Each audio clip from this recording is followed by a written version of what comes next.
வாக்காளர் பட்டியல் சிறப்பு தீவிர திருத்தம் மக்களின் அடிப்படை ஜனநாயக உரிமையை கேள்விக்குள்ளாக்கும் என தவேக தலைவர் விஜய் கண்டனம் தெரிவித்துள்ளார்.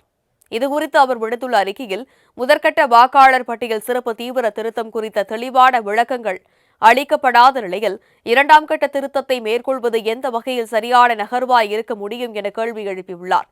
தமிழ்நாட்டில் 6,36,00,000 வாக்காளர்கள் இருக்கிறார்கள். இவர்கள் அனைவரின் பெயரையும் வெறும் 30 நாட்களில் எப்படி சரிபார்க்க முடியும் என கேள்வி எழுப்பியுள்ள விஜய் சில ஆலோசனைகளை முன்வைத்துள்ளார்.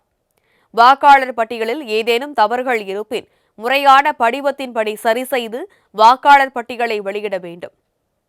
புதிய வாக்காளர்களை சேர்ப்பதுடன் இறந்தவர்களின் பெயர்களையும் போலியான பெயர்களையும் நிரந்தரமாக நீக்க வேண்டும் என்றும் குறிப்பிட்டுள்ளார்.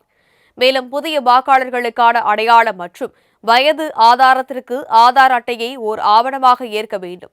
திருத்தம் செய்து இறுதி செய்த வாக்காளர் பட்டியலை அரசியல் கட்சிகளின் பாக முகவர்கள் சரிபார்க்கும் வகையில் வழங்க வேண்டும் எனவும் வலியுறுத்தியுள்ளார்.